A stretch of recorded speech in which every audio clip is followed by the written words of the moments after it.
Welcome to Baxter Yoga.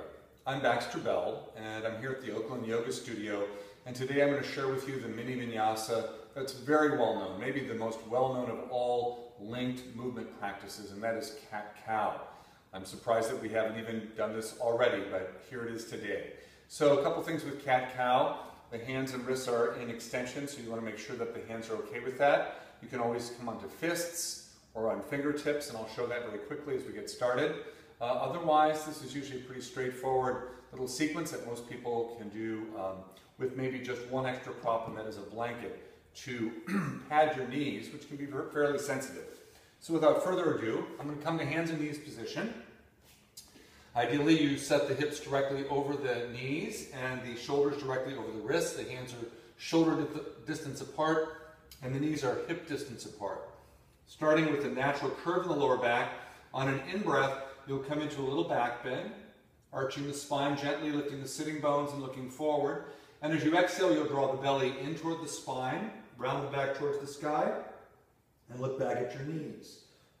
As you inhale, come back into the arch, known as the cow arch, and then exhale and round into the cat.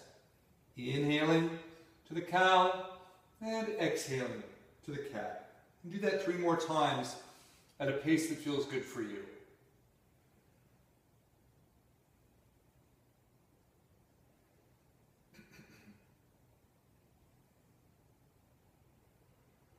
Now come back to neutral. Come up onto your fingertips for a second, walk your hands back, and shake out your wrists. So I'm going to show you a variation on fingertips, and then one on fists, just so you can see how I do that. You can also use wedges and rolled up sticky mats to cushion the heel of your hand if that works better if you have wrist issues. So if I'm going to do it on fingertips, I got to make sure that my fingers are strong enough to handle that comfortably. I'll do 1 with you, and then please join me for 5 more on your own.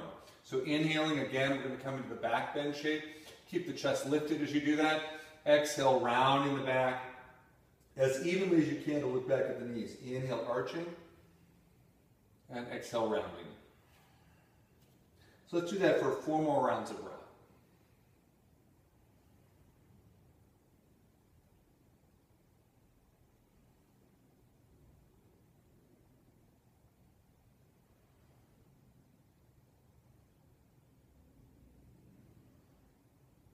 You might find that your breath rhythm is different than mine. That's okay. Move at a pace that feels good for you.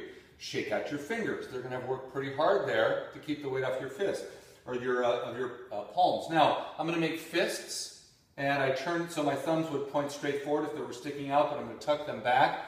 I'm not doing it in this fashion, but in this fashion. And again, 6 rounds of breath. Inhale, arching. Exhale, rounding.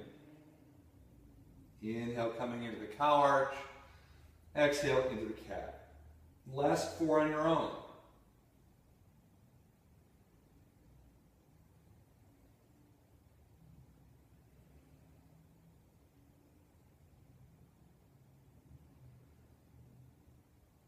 Come to neutral, shake out the hands, and then release into whatever is coming next in your sequence.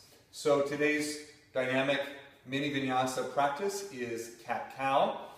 Make sure to follow me on my blog site, Yoga for Healthy Aging. Also on my website, baxterbell.com. And you can do longer practices with me on yogauonline.com. That's a U like in university. I have a whole selection on their practice channel of longer practices. Until the next time, thanks for joining me. Namaste.